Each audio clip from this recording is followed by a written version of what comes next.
Boa tarde a todos e todas, bem-vindos e bem-vindas a mais uma live da Papo de Gente, nossa comunidade de RH. Para quem não me conhece, eu sou Samuel Ferreira, mais conhecido como Muca. Eu sou administrador aqui das nossas comunidades, então se tiverem insights ou quiserem dar sugestões, eu cuido de toda a agenda aí de conteúdos, lives, então pode me chamar aí na paralela para comentar sobre a comunidade, trazer coisas novas. Para eu estar incluindo aí no nosso cronograma do mês. Será um super prazer aí atendê-los, tá bom? Então, antes da gente entrar no nosso tema de hoje, eu quero apresentar brevemente para vocês, para quem não conhece, quem é a Coru, tá bom? Então, bora lá. Né? Nós somos uma universidade as a service corporativa, né, praticamente aí trazendo soluções, né, produtos aí customizados para todos os nossos clientes, tá bom? Então, quais são as nossas torres de atuação atualmente, tá? Nós estamos atendendo aí tanto B2C quanto B2B em 4 grandes torres de atuação. Então, dentro da torre nossa de tecnologia, nós atendemos aí engenharia de software mobile, engenharia, ciências e análise de dados e também produtos digitais. Na nossa torre de growth, nós temos vendas B2B e B2C, Customer Success, Customer Experience e também Marketing Digital, né? Na nossa torre de performance, nós atendemos a grupos de RH, formação de liderança, também diversidade e inclusão, desde o censo ou também a abertura aí da célula de diversidade e inclusão, letramento em diversidade e inclusão e também soft skill, tá? E para esse ano, saindo do forno, né, a torre de indústria e operações, com indústria 4.0, trilhas de habilidades, manutenção, sistema de gestão e performance industrial. Tá? Aqui um pouco dos nossos clientes que já passaram pela Coru, que nós estamos atendendo, né, na torre de growth, desktop, COG, na torre de pessoas e performance, atendemos Alpargata, Eletromídia, iFood, de tecnologia, Grupo Boticário e Ambev também nós já atendemos. Tá? Quem são nossos fundadores? Hoje estamos com um deles aqui, Dani Spolaor, nosso CEO, Raíssa Florenci, encabeça a torre de growth, onde eu estou, né? A Pri Costa na torre de operações e o Lucas Santiago na torre de produtos. Muito bem.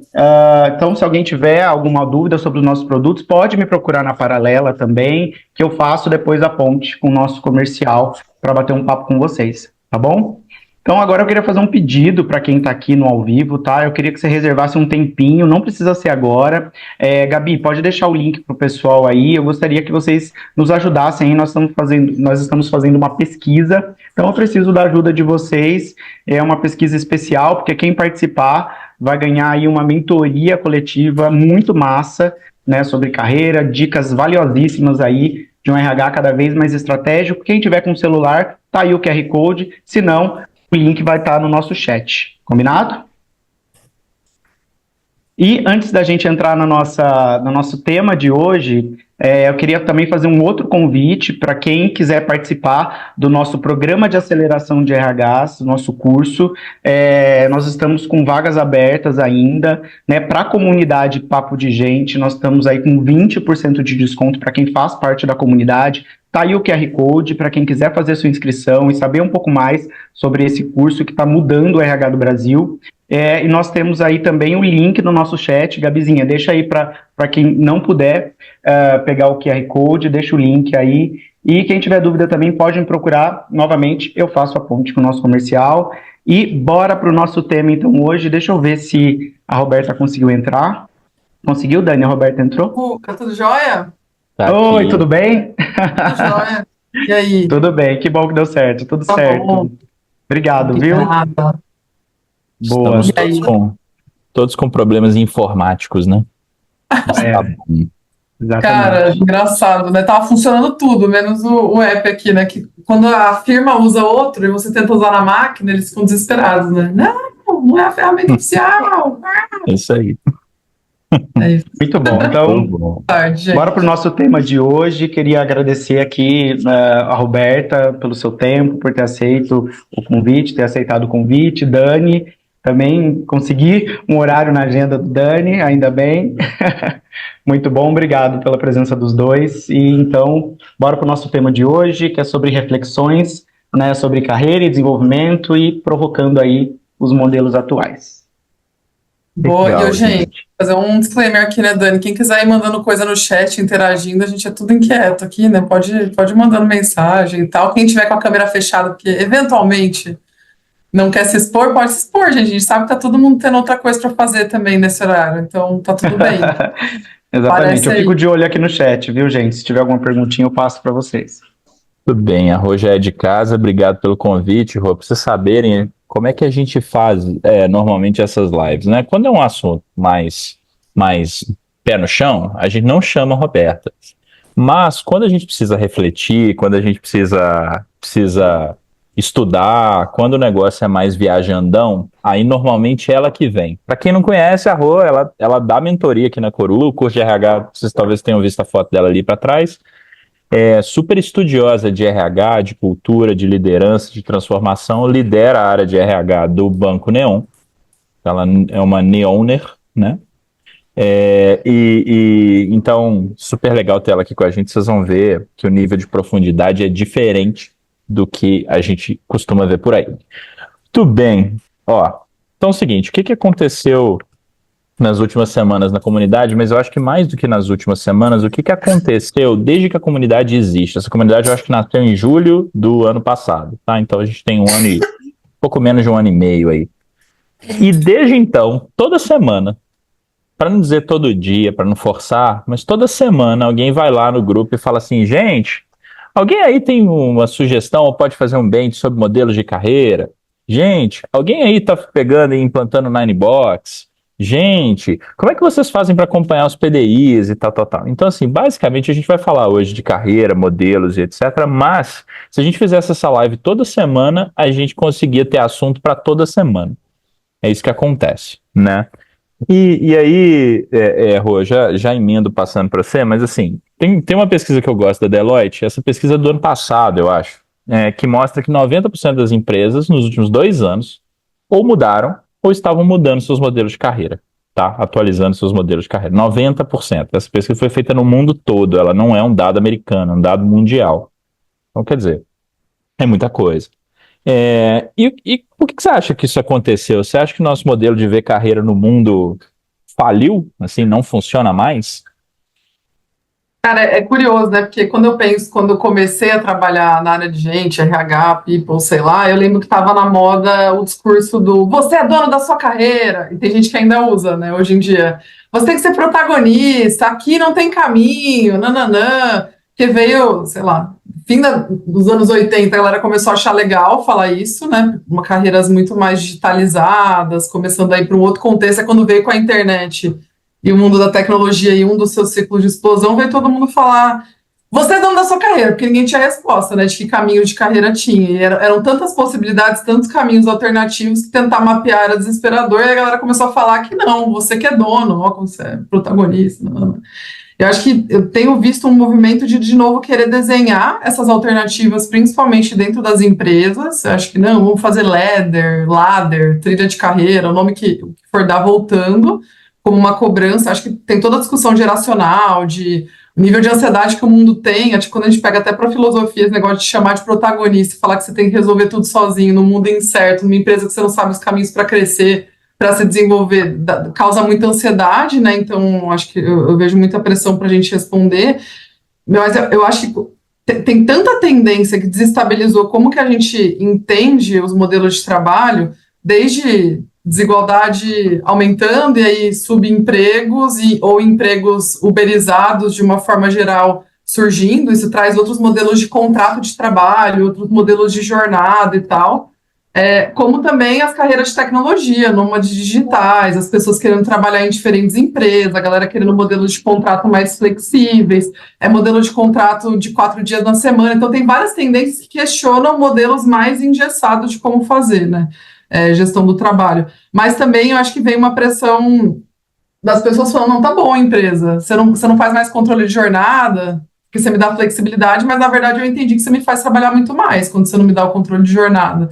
Mas eu quero também respostas. Entendi que eu sou protagonista, mas e do seu lado, empresa? Que caminho que você vai me dar para eu ser protagonista também? Então, acho que tem muita crise geral, assim, associada a essas tendências que força a gente a pensar em outros caminhos. E eu vejo muita galera assim, coloque 5 ações do seu PDI na ferramenta, não sei o que lá, até o dia tal do tal, né? Aí a gente dá nomes diferentes para isso daí, mas eu vejo que essas tendências todas estão deixando todo mundo desconfortável, né? E aí é muito ruim quando a gente é uma pessoa do RH, de gente, eu vou ficar chamando de RH, mas, gente, eu sei que tem gente que não gosta mais do nome, né? Mas quem é da RH, a gente tem a pressão de cuidar da própria carreira, de cuidar de quem a gente gerencia, de cuidar da empresa no meio dessa confusãozinha gostosa, né? Resposta longa, tentando organizar muita informação. Não, legal, mas você falou, eu vou começar a pescar umas coisas que você falou para a gente ir compartimentando, né? Então, quer dizer, o resumo da sua primeira fala é, poxa, em algum momento a gente virou para as pessoas e falou, se vira aí, né? O negócio do protagonista é se vira aí, eu espero o melhor que você possa dar, né? É mais ou menos isso. E agora a gente começa a voltar para uma tendência de tentar roteirizar um pouco mais, botar um pouco mais de detalhe naquilo que é esperado e etc. Você acha que isso tem a ver também com aspectos de diversidade e inclusão, aspectos geracionais? Você acha que tem esse impacto no nível de reação das pessoas com relação aos modelos de carreira? Total. Fazendo uma ressalva aqui, é lógico que a gente está falando muito do mundo corporativo, né? A galera que. Vou dar uma resposta para mundo corporativo, de startup, mas se a gente for falar da galera que já vivia de freela, de bico, do que dava, microempreendedor, às vezes é um outro perfil, mas eu vou focar nesse contexto aqui do trabalho nas empresas. Eu sinto que tem uma questão, sim, relacionada à diversidade, né? Porque se a gente, sei lá, há 10 anos achava tolerável se abrir um ATS e filtrar por faculdade antes de escolher uma pessoa num programa de trainee, ou filtrar por cidade para descartar estagiário. Eu acho que isso era muito tolerado e aberto há 10 anos. Hoje em dia a gente tem um nível de consciência muito grande como grupo de gente. É uma vergonha se descartar sem nem olhar. Como que você cria soluções pautadas por tecnologia ou outras formas de soluções criativas para ser mais inclusivo, entendendo que a gente precisa de pessoas plurais e não plurais só de a faculdade A, B e C, elas são tão diferentes, uma é em São Paulo, outra em São Carlos, parabéns. A gente começa a olhar o mundo de uma forma mais completa e as empresas são pressionadas para isso, né? Eu acho que perdeu um pouco de calor aí depois da pandemia para cá, acho que quando entrou no modo de sobrevivência de outras coisas, foi mais difícil de encaixar algumas pautas, a gente está aqui remando para encaixar de novo elas, mas acho que tem um nível de consciência e de pressão por diversidade que ajudou também a desconstruir essa conversa, né? Acho que quem já tinha conseguido entrar no barco, né, e aí a entradinha do barco ali no caso era bem restrita, né, tipo, os documentos que te pediam, as informações que pediam para você entrar, começou a pressionar que a porta não estava sendo tão justa, né? E quem estava querendo subir, sei lá, para um outro lugarzinho no bar, começou a falar, por que eu não posso ir para aquele outro? Ah, não, porque você não tem faculdade e tal, porque não tem graduação não sei o quê, porque não tem inglês, porque não tem... Aí as pessoas começaram a questionar, e acho que isso também ajuda. Mas também a necessidade de mão de obra, por exemplo, nas carreiras de tecnologia, não exige faculdade não, se coda bem, joga para dentro. Então, acho que as soluções, a dor cria necessidade também, né? E as necessidades vão fazer a gente adaptar os modelos. É lógico que a gente vai pegar como é que chama, gente, aquele código que a gente usa para associar no cargo, no E-Social? Tipo, você tem que atribuir CBO. Um CBO. Você atribui um CBO. O CBO é, tipo, completamente atualizado com as funções do hoje, não sei o que tem. Enfim, é lógico que tem toda uma complexidade e velocidade que cada mudança vai acontecendo. Mas, sim, respondendo a sua pergunta, eu acho que a pauta da diversidade ajudou muito a evoluir e abrir a cabeça nesse sentido. Até porque se você coloca na porta das empresas algumas restrições relacionadas à oportunidade, a privilégio, você nunca vai ter um time plural, né? Tipo, nunca, porque o problema está tão mais atrás, né? Enfim. Esse negócio que você falou da porta de entrada, da exigência de determinados pré-requisitos, etc. É engraçado. A Coru não existiria se essa exigência ainda valesse, né? Eu não sei se todo mundo sabe, mas a gente forma, a maior parte do volume de pessoas formadas na Coru são pessoas de tecnologia, né? Dados, dev, tarará, a gente tem uns programas bem grandes sobre isso. E, cara, né, é uma galera que, poxa, talvez nunca tenha pensado em trabalhar com isso. Mas olha só, eu tô ouvindo você falar Cara, carreira é uma coisa muito mais complexa do que avaliação de desempenho, né? Porque a carreira começa no dia que a pessoa decide entrar na empresa, isso dentro de uma ótica da empresa, né? Não da ótica da Uhum. pessoa. A carreira da pessoa começa o dia que o pai dela fala assim: ah, você vai ser astronauta. Quer dizer, normalmente é ela que fala, né? O pai fala que não. É, mas quando a gente olha para uma ótica da empresa, isso vem do recrutamento e seleção e isso vai até o dia que a pessoa vai embora, né? Isso é um Uhum. pouco do resumo da ópera. E aí não tem como não falar de carreira sem falar de cultura, né? E aí, assim, eu acho que foi outra onda, né? Teve a onda do D&I, eu acho que com programas mais robustos, que eu acho que o pós-pandemia ele deu uma freada, está começando a. Talvez a gente tenha ido muito para um lado, agora a gente está indo muito. Depois a gente foi muito para o outro, talvez agora a gente esteja se encontrando no meio. Mas cultura também foi isso, né? Poxa, todo mundo fazendo evolução cultural, revolução cultural, redesenho de cultura, recalchutagem de cultura, tem todos os tipos. Isso pegou também, né? Uhum. Então, Total, e assim, a gente perdeu, e né? como é que incorpora isso no modelo de carreira, né? É que tem um negócio que, por exemplo, aqui na Neon a gente viveu, mas eu também vivi isso, sei lá, na empresa que eu ficava dentro do grupo móvel, o, o que você espera dos talentos e o que você oferece, os gives and gets, assim, toda aquela questão. Pega um pouco de marca empregadora, pega um pouco de princípio, de valor, de missão, do que for aí na arquitetura cultural, tem que casar, né? Não adianta você começar a exigir um tipo de performance, de modelo de colaboração das pessoas, se você não deixar claro isso no processo seletivo, na forma como você avalia e recompensa. Eu acho que a gestão de talentos ela é muito um mecanismo de forçar as regras da cultura que você quer, assim como é o recrutamento, né? As regras na porta da entrada e as regras na ascensão e no desligamento dizem muito de como que a cultura de fato opera, né? Então, por exemplo, na Neon a gente teve muito um momento de dizer, a cultura está mudando, a cultura está mudando, a cultura está mudando, primeiro de uma forma dolorida, depois de uma forma gerenciada, e não foi possível fazer sem passar por revisar como a gente fazia gestão de talento. A gestão de talento era completamente desconectada da conversa que a gente tinha em relação à cultura, né? É lógico que é óbvio até que não era óbvio, né? Então, virou óbvio a partir de um determinado momento que precisava mudar. Então, eu acho que para mim a gestão de talentos é muito um mecanismo de. Então, se você tem uma cultura de fato que estimula a aprendizagem, a gestão de talentos precisa refletir isso nos seus mecanismos, rituais, ferramentas, rotinas, como se conecta com a aprendizagem, com o desenvolvimento. Se você é tolerante a erro ou não na sua cultura, isso vai ser dito no que faz alguém ser mal avaliado e desligado da empresa, né? Então, acho que tem um nível de retroalimentação. Infelizmente, a gestão de talentos está muito associada ao controle da cultura no nível individual. Isso é bem notável, né? É engraçado, né? Eu não sei se vocês já viram isso, gente, mas as consultorias, pode pegar qualquer uma consultoria que monta modelo de avaliação, tá? Quase qualquer uma, vou falar das que são mais avançadas. Normalmente elas botam uma régua assim e elas falam assim: poxa, vamos discutir quais são os modelos possíveis. Começa de você não ter nada, né? Então, assim, qual que é o início da sua gestão de talentos ou sua gestão de desempenho? Cara, eu não tenho nenhum processo. Esse é o início. Aí depois você evolui para aquele modelinho, que é um modelinho muito top-down, que é o modelinho 90 graus, né? O gestor avalia a pessoa. Depois você evolui para um terceiro nível, que é onde está o Nine Box. Eu não sei se vocês sabem, gente, mas o Nine Box ele é uma ferramenta que foi montada na guerra. A origem dela, qual guerra? Não é a guerra da Ucrânia, Segunda Guerra Mundial. Então, assim, Nine Box é uma coisa velha e que funciona bem pouco hoje em dia, tá? Então, já dando a opinião do Daniel e posicionamento da Coru sobre o assunto. Mas aí depois tem o Nine Box e modelos similares aqui no meio, e depois você tem um modelo que é o mais 360, reuniões de calibração, avaliação de potencial, então esse seria o nível 4. E o nível 5, do que todo mundo plota, é não ter avaliação de novo. É você evoluir para isso não existir, né? E um negócio que eu gosto de fazer umas analogias, assim, porque eu acho que materializa uma coisa. Imagina, o Luan já ouviu isso de mim, provavelmente.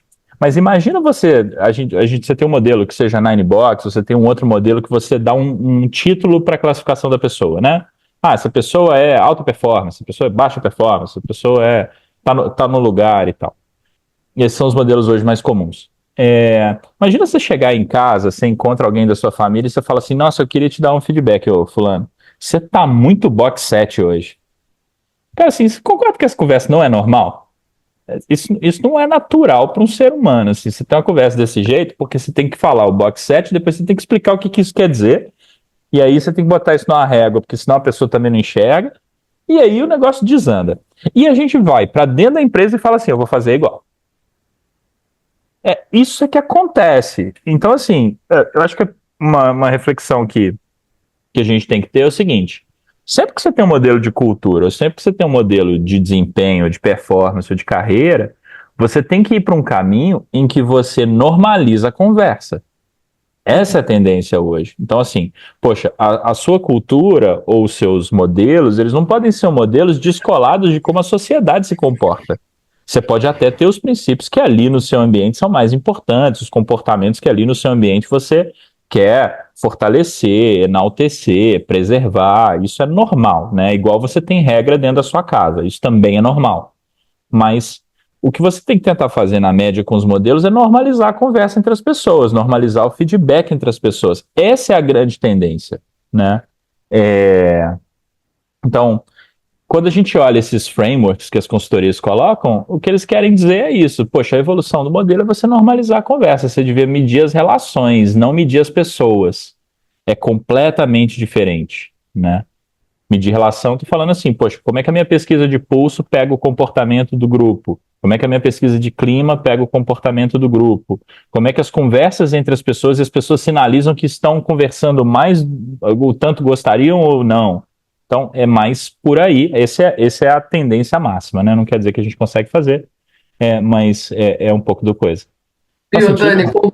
Dani? Total, eu acho que pra galera também, né? Tô vendo a Mayra aqui fazendo assim, a Bianca também. Eu acho que se eu for olhar, por exemplo, a linha na Neon, eu tô há 3 anos e meio, um pouco mais que isso agora. Quando eu cheguei, a gente tinha 27 personas.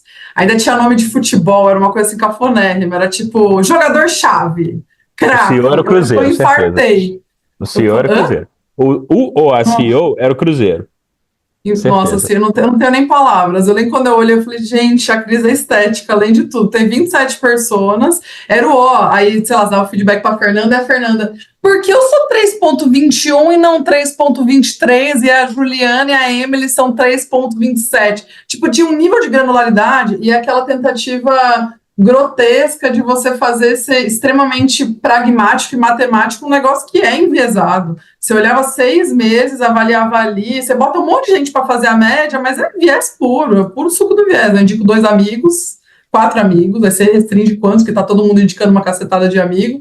Enfim, a gente tinha um tesão doido em ter controle num negócio que não era controlável, porque o critério era completamente abstrato, né? A gente, por exemplo, aqui, e aí cada empresa vai ter uma dor particular. Na Neon, a gente valorizava muito que era legalzão. Se você era legalzão, você era um craque. Você pode ter certeza. O importante era você ser legalzão com todo mundo. Não importa como você performava. O pessoal já vinha, tira o conceito de comportamento, bota a sua performance. Aí a gente foi vivendo essas loucuras, até que a gente chegou no começo do ano passado, era tipo uma pergunta assim, o que fulano mandou mal? O que mandou bem? Aí não tinha 5 conceitos para não ter nota do meio, porque aí todo mundo era nota do meio, né? A gente tirou isso aqui, e assim, era um formulário assim, desse tamanho, 360, a gente falou, vamos pro mais simples que a gente consegue, aí vamos fazer um negócio que é útil. Ao invés de a gente ficar garantindo que isso seja enorme, vamos fazer ser útil primeiro, depois a gente vai colocar tempo e energia nisso. E aí, por exemplo, a gente começou num movimento de, ao invés de só chegar no fim do semestre e olhar no retrovisor, a gente foi lá e colocou um check-in. Então, tá, beleza, tem o check-out do semestre, que é como você performou no fim das contas, na percepção ali dentro da governança, mas o gestor, a pessoa gestora, é obrigada, no começo do semestre, escrever o que espera da pessoa no semestre. Então, aqui, se eu lidero a Laura, por exemplo, não é só lá em dezembro que eu vou dizer, Laura, infelizmente não foi bom. Ai, faltou um negocinho, não, eu tenho que sentar com a Laura em julho e falar, Laura, o que eu espero de você é isso daqui, vamos documentar? Tá registrado com a Laura. Tá lá na ferramenta que a gente usa da Laura. Aí a Laura também vai lá e diz, eu espero entregar isso. As minhas expectativas em relação ao meu nível de senioridade, a minha função, o meu papel e o meu contexto são essas. E aí, no fim do semestre, a gente ia lá e olhava o Depara e cruzava se batia ou se não batia. É lógico que todo modelo sempre tem seus prós e contras, né? Que o contra disso daí foi, a pessoa achava que era um checklist. Se eu fizer esse 5, eu tô voando, né?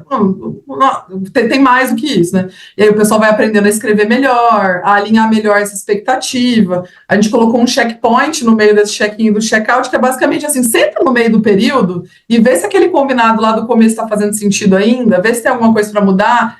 Já dá um cheiro para essa pessoa se dali a 6 meses você vai dizer que não deu nada naquele plano, ou que ela está brilhando em relação àquele plano. Então, hoje a gente tem muito mais essas conversas de troca do que, de fato, só no fim olhar no retrovisor. E aí, a título de curiosidade, você falou, né? Você falaria para sua família, você está no quadrante 7, sei lá, para o seu colega aí de casa.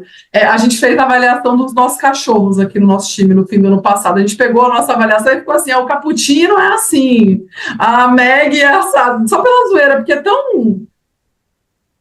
tão quadradinho que a gente começou assim, não, o fulano foi brincalhão, Beltrano, né?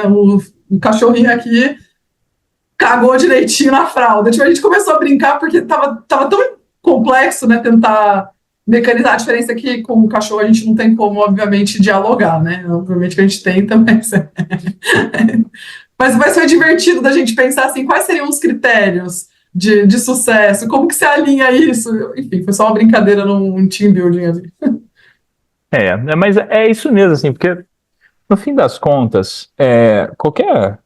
Eu acho que o que a gente precisa discutir mais é a forma como as pessoas tomam decisão, né? Esse aqui é meu ponto, assim. Quando você pega, poxa, como é que as minhas lideranças recrutam? Como é que as minhas lideranças dão feedback? Como é que as minhas lideranças avaliam? Como é que as minhas lideranças promovem? No fim é isso, né? Eu já ouvi também, eu optei por não ter liderança. Então, assim, essa opção é uma opção que eu não faria, tá? Mas eu já ouvi isso. Mas sempre cai no colo da liderança, no fim das contas, de alguma forma, todas as etapas da vida de alguém dentro de uma empresa, tanto na hora que ela entra, quanto na hora que ela sai. No fundo, o que a gente mais precisa trabalhar é essa galera, né? Não é o modelo em si, mas é o prisma pelo qual a liderança interpreta as pessoas e o momento delas. Faz sentido o que eu tô falando? A sensação que eu tenho é isso, assim, poxa, em vez de eu investir toda a minha energia no modelo hiper sofisticado, num software que custa não sei quantos $1.000 por ano, por funcionário, né, e tarará, cara, talvez eu deveria investir não sei quantos $1.000 enquanto a minha liderança está no quão capacitada está a minha liderança. Porque aí eu garanto que está todo mundo olhando o planeta por uma ótica alinhada. Ela não precisa ser igual, mas ela precisa ser alinhada. Né? O que é viés, o que não é viés, o que é performance, o que não é performance, o que é um comportamento desejado, o que não é, o que é um talento versus o que não é. Né? Eu gosto de interpretar assim. Então, hoje eu acho que se você quer evoluir um modelo de carreira, você precisa evoluir os líderes antes. Né? Os líderes e as líderes, né? Os modelos eles são muito cheios de penduricalho, né, Rô? Então, tem PDI, tem classificação, tem calibração, a gente fez uma live aqui, e depois vocês vão lá no YouTube, gente, dá uma olhada. Tem uma live que a gente fez com a Suzano. A Suzano criou o modelo próprio também. A Suzano é uma empresa de 65 mil funcionários. Então, cara, é bem grande. Operar um modelo de carreira numa empresa desse tamanho dá um trabalhão. E eles criaram um modelo lá e eles tiraram tudo, assim, basicamente. Ficou só uma discussão entre lideranças e pessoas, assim, numa empresa nessa proporção. Então, lá eles contam um pouco da história. Eles mesmos fizeram o próprio software para não complicar muito. E foi isso. Mas tem muito penduricalho, né, Rosel? O que são as ferramentas aí que você vê por aí que funcionam mais e menos, assim? Acho que tem um negócio que precisa entender onde as pessoas estão no trabalho delas. Eu vejo muita ferramenta de pessoas aí de RH que você força a pessoa a baixar um aplicativo aí numa plataforma que no dia a dia não tem conexão, relevância nenhuma para ela. Ela associa uma burocracia. Preciso ir até a ferramenta tal para executar tal operação. Tipo, tem uma conotação de burocracia mais forte, né? Então, por exemplo, para comunicação interna, aqui na Neon a gente usa muito Slack. Então, o nível de integração com as ações que as pessoas têm que tomar, seja para mandar um elogio, uma crítica, pedir um feedback, fazer a avaliação de fato, quanto mais conectado com a nossa ferramenta de trabalho, maior a chance de sucesso, né? Então, eu vejo muita gente tentando assim, comprar uma ferramenta para gamification de não sei o que lá, tipo, Acho que primeiro uma tendência de menos ferramentas e ferramentas mais conectadas ali com a rotina de trabalho da pessoa, e aí vai depender muito da natureza da função, se o trabalho é remoto, é presencial, aí do que seja também tem efeito, mas eu pelo menos tenho acreditado muito em menos ferramentas e muito mais é mais o ritual acontecendo, é mais a cultura acontecendo do que socar um monte de ferramenta. A gente já teve a brisa de muita ferramenta, entender que não eram as ferramentas que de fato iam resolver, né? Ter mais gente, mais adesão e menos, acho que ajuda um pouco mais. Tem um negócio também de uso de AI, por exemplo, para entender qual que é a lista de exposição para quem essa pessoa, por quem essa pessoa deveria ser avaliada, a gente já viu alguns casos, um pouco de avaliação 360 com algum nível de combinação de inteligência, de tecnologia para que isso aconteça, mas a gente está muito numa linha de um pouco menos de colocar mais uma cacetada de ferramentas. A gente tem uma onde a gente faz a avaliação da galera e a gente revisou os rituais, né? Primeira coisa, assim, você falou muito da liderança, a liderança tinha muito poder aqui, então o seu gestor ou a sua gestora gostar de você, te perceber bem, ainda era algo muito poderoso, apesar de ser 360, porque na hora de promover, na hora de demitir, era bem unilateral ainda, né? Apesar do conceito ser comunitário, a decisão era bem dessa pessoa. A gente diminuiu um pouco do poder da gestão direta, um pouco não, bastante, então as promoções são colegiadas, na percepção do acima, abaixo, dentro. Hoje a gente tem trilhas de carreira para tecnologia, para dados, para uma série de carreiras ali. Então, o que é um L8, um L7, um L6, um L5? Está desenhado, está escrito e tem alguma governança e foi construído pelo time, não pelo gestor ou pela gestora, né? A mesma coisa a calibração, né? A gente tratava a calibração como calibrar, a calibração é cada uma a mesma coisa, né? Que varia aí. Ela não é para calibrar a pessoa, o conceito das pessoas, é para calibrar a liderança. A calibração é para dizer a sua curva está no lugar correto. Parece uma coisa trivial para quem já assimilou isso, mas quando você não assimilou é uma grande mudança, né? Calibração é de gestor, eu estou calibrando como que essa pessoa está avaliando os outros, que critérios ela está usando, como que ela está dando feedback. Muda muito do defender e atacar quem não está na sala sendo discutido, né? E aí levar para esse lugar. Então, o que a gente gosta muito hoje em dia é de ter bons painéis, que nem a gente usa o QuickSight, mas poderia ser, sei lá, Power BI, que seja, para gerar dados sobre gênero, sobre raça, etnia, tempo de casa, senioridade, a questão de etarismo. A gente dá muita informação antes de ir para calibração, para que essa liderança perceba, estamos avaliando as pessoas do gênero tal, melhor ou pior, as pessoas com cargos mais altos estamos dando uma nota mais alta. A gente já está fazendo só 4 ciclos, de modo que hoje a gente não tem nenhuma diferença, nenhuma relevância estatística de diferença entre brancos e pretos, por exemplo, na Neon. Não tem nenhuma diferença entre homens e mulheres quando a gente... Mas por quê? Porque eu vou lá e gasto mais tempo gerando visualização de dados para essa liderança tomar uma decisão melhor do que farolando essa liderança de preencher a Culture Rocks, que é o que a gente usa aqui, no prazo tal, até 23h59. Inclusive, a gente parou de fazer farol. E RH, que é RH, é assim, né? Bota até 23h59, mas o sistema fica aberto até domingo, né? Assim que RH trabalha. Se vocês não fazem isso, gente, vocês não são RH legítimo, entendeu? E tem um detalhe, a gente parou de dizer que acaba na sexta, às 18. Não acaba, se acaba domingo, fala até domingo 23h59. Você quer trabalhar no fim de semana, gestora... Boa sorte, você teve 3 semanas, mas vai estar aberto até domingo. Eu não vou esperar o pessoal ajoelhar no milho, fazer toda aquela dança do poderzinho do RH para liberar. Exatamente. É a síndrome do pequeno poder que a gente chama. Total. Assim, cara, eu tenho o poder de fechar o sistema. Cara, esse poder é irrelevante. Mas assim, gente, coisas que a Rô falou. Acho que um negócio que é bacana, que eu tenho visto em muito lugar, é o caso da Neon e a gente vê em outras coisas, é você medir o seu processo de carreira, não é medir a avaliação, é medir o processo, a vida das pessoas. Então, assim, poxa, quem está entrando na empresa, está entrando de maneira equilibrada entre homens, mulheres, pretos, pretas, o que for, regiões, em alguns casos isso é importante, empresas que têm né, que têm um equilíbrio maior entre regiões do país e tal, isso faz sentido? Mede isso. A progressão de carreira está se dando dessa forma?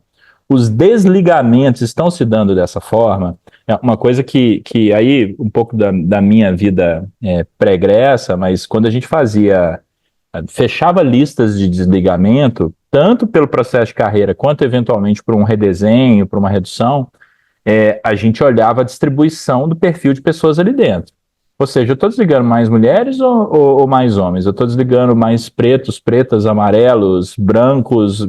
Cara, tem que olhar essas coisas, porque é isso que diz o tom que você dá de oportunidade dentro da empresa, né? Então, essas medições são importantes. Outras medições que são importantes são as que hoje a gente media antes na GPTW, né? Mas assim, cara, o quanto as pessoas sentem que elas recebem feedback? O quanto as pessoas sentem que elas têm direção? Poxa, eu entendo que a empresa tem direção, eu entendo que a minha área tem direção, eu entendo que o meu time tem direção. Outra coisa, eu entendo que eu tenho as ferramentas necessárias, ou que eu tenho a orientação necessária, ou que eu tenho espaço para falar o que eu penso, para botar minhas ideias, para discutir meus problemas. Esses são os aspectos que mudam a carreira e a direção que as pessoas tomam. Então, se você consegue medir de maneira sistêmica esses movimentos, o seu modelo de avaliação ele se encaixa aqui dentro para você ajustar as distorções, né? É muito mais sobre ajustar a distorção e calibrar a liderança, que a Roberta falou, que eu acho brilhante o comentário, do que propriamente você ter um modelo para você forçar um movimento. Na verdade, você ajusta o movimento, você não força ele. É outra coisa, né? E aí eu acho que tem um outro lado para todo mundo pensar, que são as ferramentas de sempre que funcionam como nunca funcionaram, né, na verdade. Então, PDI, é engraçado, eu fiz um teste outro dia no Papo de Gente, eu falei assim, gente, tava uma discussão do PDI, preenche aqui, preenche ali, faz para não sei o quê, faz focada, eu botei uma enquete, assim, de brincadeira mesmo. Sim, PDI, nunca funcionou, funciona às vezes, não sei o quê, nunca deu certo, amém, Deus, acabei com isso, aí tinha esse negócio lá e tal, e aí uma pessoa virou e falou assim, não, mas aqui funciona muito. Eu falei, pô, mas funciona para todo mundo? Você tem PDI para 100% das pessoas funcionando? Já? Não, não, a gente selecionou um grupo, que aí tinha um recorte não sei o quê, que a gente fazia uma planilha não sei o que lá, e no final eu estava fazendo PDI para 10 pessoas. E a empresa não sei quantos funcionários tem, assim, mas imagino que muitos pelo perfil das pessoas que tem na Papo de Gente. Mas, cara, assim, a gente fica forçando a ferramenta. Aí você vai lá e indica um livro, um filme, uma bebida para o final de semana, um tira-gosto e fala assim, agora evolui na carreira. Não dá, né? Não dá. É naturalização da conversa mesmo. Legal, muito bom. E o Dani, uma coisa que é interessante é que, de novo, né, a gente tem a gente pega o pêndulo, joga para o outro lado e corre desesperado para ele, né? Tipo, não tem que fazer um plano para o desenvolvimento? É óbvio que tem. É óbvio que tem. Você está precisando de mentoria, você está precisando de um treinamento, de uma capacitação, de ler o bendito do livro, faça. Tipo, mapeie o que é possível que vai te complementar, né? Mas essa esperança inocente de que fazer um planinho vai te ajudar esses gestores e gestoras a. Porque é uma desculpa, né? Eu quero dizer que essa pessoa não está indo bem numa determinada habilidade, ou que ela não tem, ou comportamento. O PDI é um bom frame para você dizer, né? Uma boa ferramental ali para você dizer, ô fulano, você não está bem nisso. Tipo, eu quero dizer alguma coisa para a Silvia, eu não sei como. O PDI é uma forma de, leia sobre tal coisa, faça tal curso. Isso não anula a necessidade de fazer, mas é uma forma muito precária, né? Você fica mandando recado, né? Você não normaliza a conversa e manda recado. A Fernanda Ferreira falou assim, ó, pensando aqui no meu cenário, os líderes pedem muito modelo que os direcione normalmente, que dê as respostas para eles. Eu tenho uma notícia péssima para te dar. Cara, é o seguinte, Fernanda, a primeira coisa, e esses modelos atuais, Ladder, como é que chama o outro? Levels, tem gente que chama de Levels, né? Trilha de carreira mesmo, job description, isso ganhou muita força depois que tecnologia ficou grande nas empresas, né? De uns anos para cá, esse negócio voltou inteiro. Eu estava há 10 anos sem fazer job description, de repente eu tive que voltar a fazer, porque as pessoas querem critérios objetivos, né? É exatamente o que eu acho que você comentou aqui. As pessoas querem critérios objetivos. Eu quero saber que é igual videogame. Como é que eu passo de nível, né? Então eu faço isso, eu tenho uma listinha aqui, eu vou lá, check, agora me promove. A péssima notícia que eu tenho para dar é que não existe critério objetivo para a carreira. Não existe. E a gente precisa ensinar para as lideranças que não existe. O que não quer dizer que você não pode ter técnica. É diferente de critério objetivo. E eu acho que a grande diferença, o ponto-chave dessa discussão, está no potencial das pessoas versus a performance das pessoas. Os modelos tradicionais, Ninebox, eu vou usar ele como exemplo de novo, ele mede dois eixos. Ele mede um eixo comportamento e ele mede um eixo performance, né? A média das empresas é isso que acontece. Comportamento é a lista lá é a lista das coisas que, né, que vem da cultura, teoricamente. Performance normalmente é meta, alguma coisa mais assim, né? Um pouco mais, um pouco menos, mas é mais assim. Deveria ter um terceiro eixo, chamado potencial. Eu vou dar um exemplo para vocês, assim, ó. Cara, você tem o Messi. Todo mundo conhece o Messi, né? Messi, jogador de futebol, foi eleito melhor do mundo algumas vezes. E ele faz bastante gol até hoje, mesmo ele tendo 30 e tantos anos, cara, ele é o líder da seleção da Argentina, a seleção da Argentina é a melhor seleção aqui na eliminatória da América do Sul, ele é o artilheiro das eliminatórias, parará, parará, parará, parará. Ele é o vice-artilheiro, na verdade. O artilheiro das eliminatórias é um cara chamado De La Cruz, tá? Ele joga no Uruguai, ele é o principal jogador do time do Uruguai, ele é o camisa 10 do time do Flamengo. Ele é excelente jogador. O Flamengo pagou uma grana para ter o De La Cruz e etc, etc, etc. Tá? Performance dos dois, alta ou baixa? Pode fazer assim. Alta, né?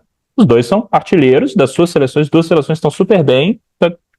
Comportamento, eles são os líderes das seleções deles. Né? Pô, os caras são a referência dentro do time, eles são a referência no time que eles jogam, comportamento top. Quem tem mais potencial de ser melhor do mundo, o Messi ou o De La Cruz?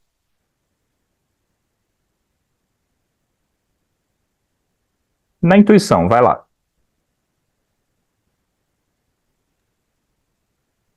Messi. Provavelmente vocês pensaram no Messi, né? Cara, é verdade, ele tem mais potencial de ser o melhor do mundo. Vocês tiraram isso de onde? Eu falei que o De La Cruz faz mais gol. Mas é potencial. É potencial. Aí o Lucas, ele entende futebol e fala assim, não, é o De La Cruz. Não é, Lucas, não é o De La Cruz. Porque na hora que chegar na FIFA, a calibração vai falar assim, cara, o Messi é mais...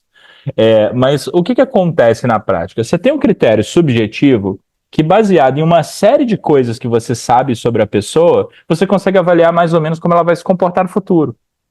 É isso que acontece. Então, assim, poxa, essa pessoa já passou por tantos lugares, ela deu certo em tantos lugares que eu acho que ela vai dar certo em futuras funções.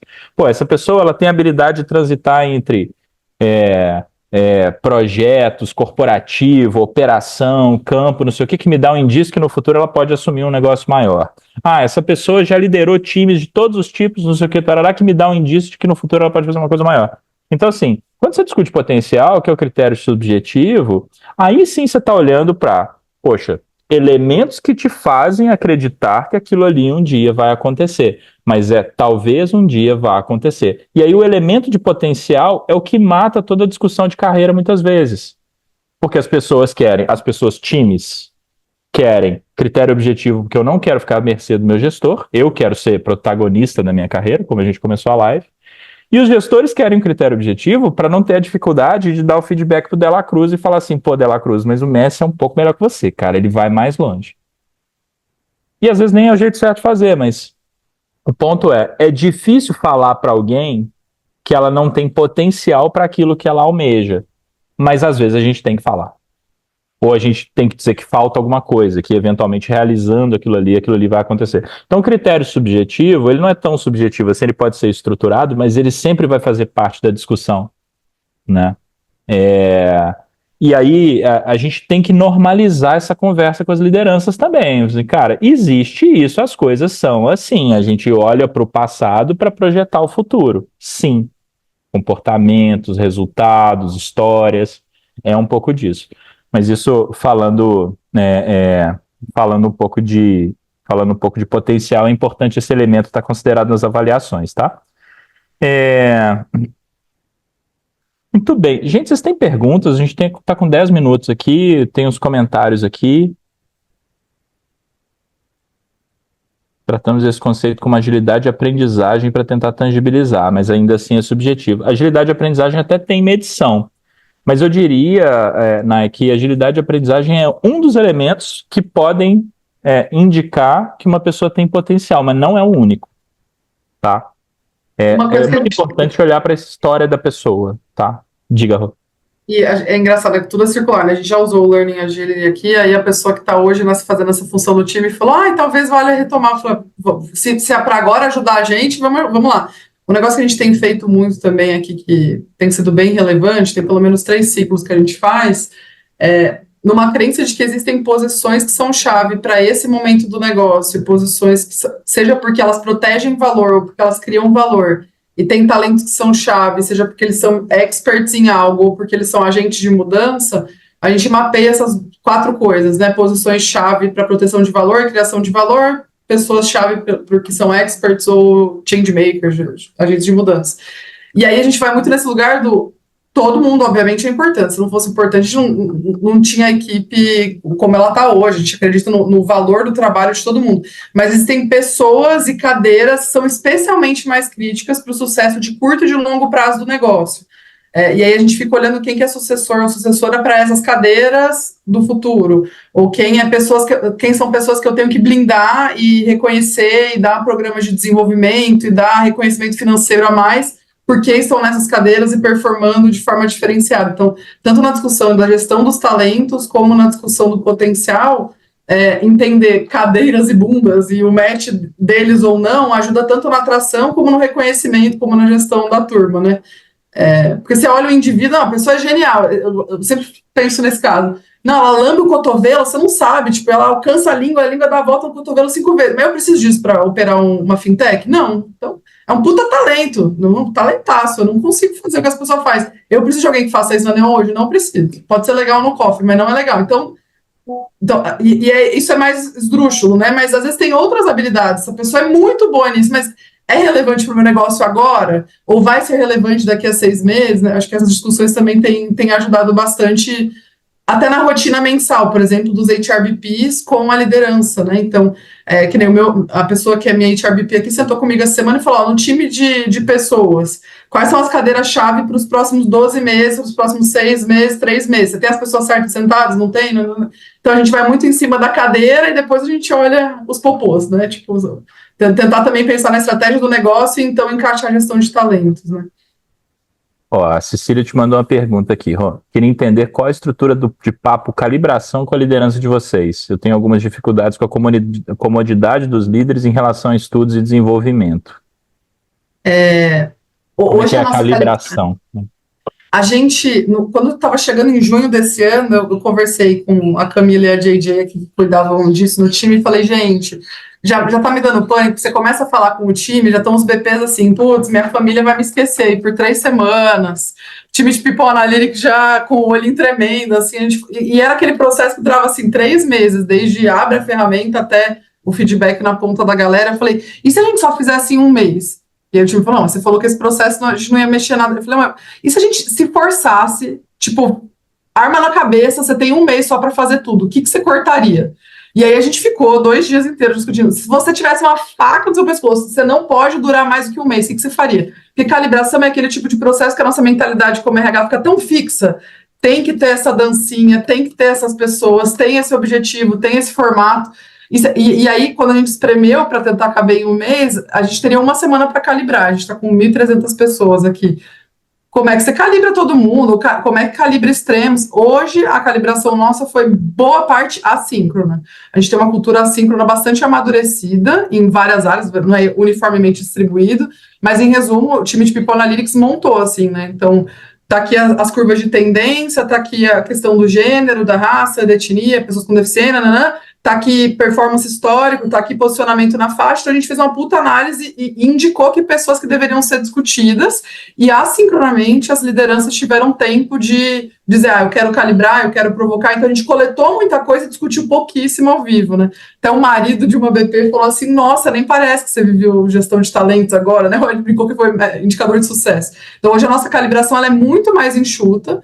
A gente, de fato, discute muito mais a barra da liderança do que ficar discutindo a avaliação da Gisele, da Silvia, do Lucas com os gestores dessas pessoas. Rodou pela primeira vez agora no meio do ano, foi muito bom. O time falou, cara, eu ouvi de People Analytics, nossa, foi o melhor projeto que eu já fiz em RH na minha vida, estou muito feliz. Mas a gente só rodou 1 vez, né? No fim do ano a gente roda de novo, a gente vai ver se funciona. Ainda sobre calibração, gente, uma análise legal para People Analytics fazer, ou quem cuida de carreira fazer, é o seguinte: quanto que de uma reunião para outra, as classificações, os números, né, depende de como é o modelo de carreira, quanto eles mudam. Porque se eles não mudam, discute só a variação.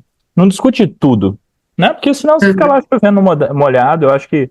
E aí, se você discute a variação, de fato você está calibrando as lideranças, né? Você não precisa discutir o centro da questão. Você só vai discutir o centro da questão se tiver uma discussão importante sobre sucessão e etc. Do tipo, estão faltando pessoas, a gente precisa ter um plano, aí você muda o fórum da reunião, mas normalmente discute só as dispersões, né?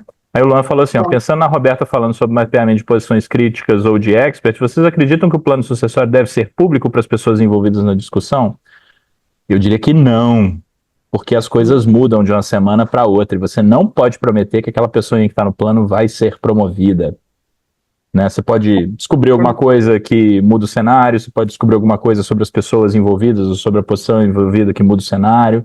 Plano de sucessão é um exercício de projeção, mas ele não é uma lei aprovada no Congresso, né? Então, assim, não dividir. Concordo também. Se me perguntasse isso há 10 anos, talvez eu teria assim, não, porque transparência radical, é a frustração radical junto da transparência radical nesse assunto. Que a pessoa vai esperar um negócio que não necessariamente você consegue garantir, que não necessariamente ela vai estar pronta, né? Então, eu acho que sim é pertinente você avaliar como você explora esse assunto, mas abertamente assim, fulano é sucessor do Beltrano, você não sabe nem quando o Beltrano vai se movimentar, nem se o fulano vai ficar pronto, aí fica todo mundo frustrado com cenários hipotéticos imaginários até então, né? E outra, você vai abrir mão de um elemento cultural corporativo muito importante, que você vai deixar de ter se você fizer isso, que é a fofoca. E aí vai perder a graça de trabalhar no escritório, o retorno ao escritório não vai ter nenhuma utilidade, porque ninguém vai ter o que falar. E aí, cara, você vai ter um problema muito sério. Mas eu tô brincando, mas eu não faria isso, não. E hoje em dia o mundo muda muito rápido, né? O mundo, as coisas, as pessoas mudam muito rápido. E aí a gente ainda tem um negocinho chamado compliance, que às vezes te traz umas surpresinhas. Então, eu evitaria, tá?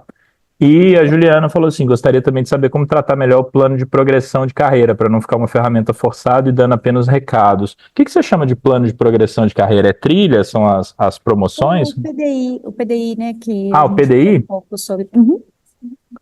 Ó, eu vou dar a minha sugestão, não ter. Essa sugestão do Daniel, tá? Mas você até pode ter lá uma coisa onde as pessoas preenchem, quem se sente à vontade com aquilo, a ferramenta funciona, acredita que tem valor. Eu acho que pode ser uma opção. Eu não gastaria meu tempo gerenciando isso. Eu gastaria meu tempo olhando assim, ó, mais na linha do que a Rô falou. Posições críticas, pessoas-chave que vocês mapearam no processo, fala assim, cara, eu vou cuidar do desenvolvimento específico de alguns grupos ou algumas pessoas ou para algumas posições. Esse traça ações corporativas mais profundas. Então, assim, eu vou dar um exemplo que eu vivi que é legal, assim, sobre esse tipo de coisa. Eu tinha um turnover muito grande de mestres cervejeiros, tá? Pô, eu trabalhei na Ambev, né? Assim, se alguém fuçou meu LinkedIn, vai ver que eu fiquei bastante tempo lá. Mestre cervejeiro, cara, tem 1 ou 2 por cervejaria. Então, assim, é uma figura meio rara. Uma cervejaria tem em torno de 800 pessoas, 700, é grande. Tem 1 ou 2 mestres cervejeiros. Cara, a gente tinha um turnover muito grande. Normalmente, mestre cervejeiro, você tem turnover ou para uma cervejaria craft ou para outra cervejaria grande, né? Você não tem muita opção. E, cara, a gente foi olhar e o que as pessoas sentiam? Elas tinham questões, assim, de carreira, do tipo, cara, eu sou mestre cervejeiro, eu tenho que dar soluções técnicas complicadíssimas e eu não consigo. Porque eu tenho que estudar o comportamento da fermentação a menos 2 graus, tipo assim, é um negócio super técnico e tal. E eles tinham outros elementos lá sobre reconhecimento, não sei o que lá, não sei o que lá. Quando a gente fez toda essa rodada e levantou todos esses aspectos e tal, um dos aspectos que a gente percebeu que a velocidade de carreira deles era muito pior. Por quê? Porque eles tinham que estudar muito até chegar na posição, e o custo é alto, em alguns casos você tem que fazer, um mestrado, tá? Você tem que fazer no exterior, o que a gente fez, cara? A gente mudou o plano de carreira do mestre cervejeiro. A gente falou, primeira coisa, se demora mais, então eu vou pagar mais também. Então tá bom, a pessoa demora para chegar na posição, mas eu já pago no tempo que ela chegaria, eu já vou pagando antes. Então tá tudo bem, porque ela vai chegar lá. Outra coisa, então a gente mudou, mas a pesquisa da Mercer fala que a remuneração não é essa. A gente... deixa pra lá, isso. Porque você também tem o direito, o seu jeito é o jeito certo. Isso é uma coisa importante sobre a RH. Faz do seu jeito, que funciona para você. Então a gente corrigiu a curva de remuneração simplesmente para a pessoa, poxa, ganhar bem e ter o tempo de chegar na posição que ela precisa sem ter essa pressão de cargo, salário, não sei o quê. Poxa, abrimos outras opções de estudo, a gente começou a botar as pessoas a gente abriu um leque de escolas cervejeiras no mundo que as pessoas poderiam se candidatar para estudar e barará, e entre outras coisas. Mas assim, cara, foi um plano de desenvolvimento, carreira, remuneração, não sei o que, para este público, porque nesse momento esse era o público que eu precisava endereçar, né? E aí essa discussão existe sobre outras coisas, outros aspectos. Às vezes não é um grupo, às vezes é um indivíduo, às vezes é uma posição. Mas você vai lá e constrói um negócio para aquele grupinho. Total. Tem um negócio que, se eu tivesse que resumir, o processo de recrutamento interno precisa ser claro. Quando surge uma oportunidade, como que as pessoas conseguem se candidatar, concorrer ou tal para elas, eu acho que é um negócio que ajuda bem também a dar essa noção de progressão. Se surge uma vaga mais sênior na área, eu consigo me aplicar, se sim e como. Segunda coisa é, a gente promove gente o ano inteiro? A gente dá mérito o ano inteiro? Ou tem janelas? Como que funciona aqui nessa organização? Qual que é essa regra? Isso tem que ser muito bem comunicado, porque quando esperar essa oportunidade? Eu tenho que fazer planos e criar expectativas em que tipo de horizonte de tempo, se isso é uma premissa corporativa. E o terceiro é, de alguma forma, tem que ter esse mecanismo de entender o que se espera de cada nível, né? Eu acho que eu sou o melhor do meu nível, isso não significa que eu estou pronto para o próximo. O que isso quer dizer? Então, construir essas trilhas de carreira, é assim, que nem na Móvel, na época a gente fez uma matriz de senioridade que era assim, todos os níveis de todas as áreas, que são as skills mínimas para cada nível. A gente não tinha uma ladder para cada nível. Na Neon, hoje a gente tem esse privilégio de conseguir ter amadurecido até aqui. Mas eu gosto muito desses 3 caminhos. Como eu me candidato para algo, que janelas de oportunidade eu tenho para me movimentar, e o que se espera do próximo nível ou do meu nível. Isso seja acordado no nível individual, se é uma empresa menor, ou se isso é padrão corporativo, se é uma empresa mais robusta, né? Tudo bem. Esse negócio do calendário é legal, viu? Ter previsibilidade de data é muito bom, viu, gente? Não engessa, não. Na verdade, facilita. Você trabalha menos, você concentra seu esforço e as pessoas sabem o que esperar e quando esperar, tá? O maior, eu falo isso para todo mundo que eu falo de RH, mas assim, a maior característica do RH, na minha opinião, é ele ser previsível. Quando ele é previsível para as pessoas, tudo fica melhor. Assim, o clima dá uma assentada muito boa. Bianca, diga. Para encerrar, viu, gente, da Bianca, que a gente estourou o horário aqui. Desculpa, vou ser rápida. Acho que esse ponto de tanto de cargos quanto de PDI, apesar de serem coisas um pouco mais engessadas, eu sinto que a gente tem uma jornada muito grande ainda de desenvolver liderança para eles se sentirem prontos de fazer essas conversas difíceis e etc. E eu sinto que às vezes essas ferramentas minimamente dão suporte, né? Fazem ali o meio de campo porque a gente não vai estar em toda a conversa que o líder vai estar e etc. Então, acho que a minha dúvida é muito mais como é que a gente equilibra, como fazer essa transição de um lugar que não tem nada, e a gente tem lideranças júniores e etc. Então, um lugar um pouco mais tradicional assim, para um lugar em que a gente consegue equilibrar, não ter tantas descrições de cargos, não ter PDIs, mas conseguir dar essa segurança para o líder falar o que precisa ser falado e a pessoa também ter a maturidade de entender, porque também tem essa, né? Às vezes o líder até fala, mas a pessoa escuta o que ela quer. Então, como fazer isso? Eu acho que assim, é legal você ter algum grau de estrutura que cubra esses processos, né? Então, assim, cara, você não precisa ter tudo. Eu acho que você também não precisa começar lá na Segunda Guerra e falar assim, preciso ter alguma coisa, vou fazer um 9-box. Eu acho que a decisão já não se toma mais em 2024, embora é raro, mas acontece muito. Mas você tem que ter algum grau de estrutura para as pessoas se guiarem, né? E aí o grau de estrutura, ele vai desde, cara, como que você mede a percepção do time como um todo. Então, assim, você até pesquisa que mede o que o time está achando, já te diz sobre quais estruturas você precisa investir mais e quais você precisa investir menos. Isso é uma coisa. A segunda coisa é você ter uma conversa franca e aberta com a liderança, seja em forma de treinamento, seja em forma de sessões em que você vai dizendo para elas o que esperar e etc. Esse é um segundo caminho. Um terceiro caminho é você formalizar um pouco os ciclos, né? Um pouco do que a Roberta falou. Assim, você ter as datas, os momentos que as coisas acontecem, check-in do semestre, check-out do semestre, ensinar para as pessoas, eventualmente, que times remotos você deveria ter sessões one-on-one com mais frequência, sei lá, você recomenda que seja quinzenal. Aí se você fala para todo mundo, gente, é para ser quinzenal, a pessoa vira pro líder e fala assim, cara, mas a gente não tá fazendo quinzenal. Aí já dá uma ajustada.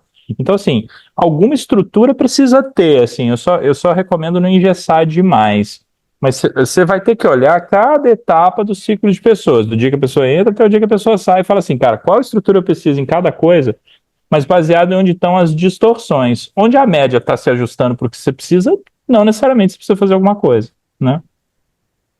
Perfeito. Uma coisa que talvez valha adicionar é que quando a gente. Uma coisa que acontece muito em gestão de talentos é que tentando resolver um problema, você cria um 5. Porque não tem nenhum processo perfeito. Eu sei que essa frase é mais óbvia, mas gestão de talentos é um que é bem assim: as merdas do último ciclo eu tento resolver no próximo, aí eu retomo as do ciclo retrasado, né? Como que a gente mantém também. Por que que eu coloquei esse processo, ou por que que eu criei esse padrão, ou por que que eu tirei aquele outro, documentar isso historicamente tende a ajudar, né? Não, porque é muito assim, você tenta cobrir um santo, você destampa o outro, né? Acho que falar assim, que problemas a gente quer resolver hoje? Pega, sei lá, pesquisa de pulso ali, fala, não, em carreira é a falta de feedback, é a falta de clareza do que é esperado, a falta de clareza de quando é a oportunidade. Comunica para a empresa. Estamos tentando resolver, em termos de gestão de talentos, esses 3 problemas. Vamos tentar dessa forma. E aí tenta, se deu errado, ajusta no próximo. A gente gosta muito de fazer piloto pequenininho, testa numa área, vê o que deu. E comunica que problema que você quer resolver, né?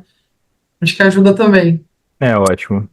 Muito bom, assim, tem as coisas que você não deveria fazer de jeito nenhum, assim, que já passaram, né? Uma delas é a tal da curva forçada, assim, não existe curva forçada só em modelo de avaliação, tá? Existe curva forçada, às vezes, em recrutamento e seleção, existe curva forçada em remuneração, existe curva forçada em elementos de, como é que chama? Aqui é trem? Incentivo de longo prazo, que é remuneração também. Assim, não faz isso. Né, não faz isso. Você não chega no Natal da família e fala assim: quem são os 10% dos primos que eu não vou convidar esse ano? Você não faz assim. De novo, normaliza a conversa para uma coisa que um ser humano normal consegue conviver em sociedade. Então, tem algumas coisas que é melhor evitar, tá? Mas, assim, eu acho que a dica da Roberta é boa. Escolhe 3 piores problemas, 2 piores problemas, conta para as pessoas que você está se esforçando para arrumar e vai fazendo. A cada 3, 6 meses você mata 2, 3, você vai ver que o negócio vai longe. Gente, era isso.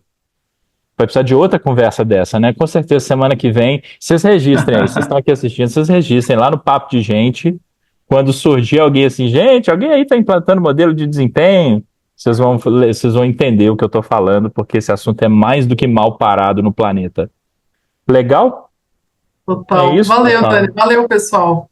Valeu, Pô, Muca. obrigado, foi sensacional, adorei. Muito bom. Pessoal, muito obrigado. Obrigado a todos. Roberta, obrigado, Dani. E até a próxima live da Papo de Gente. Valeu, gente. Valeu, Tchau. gente.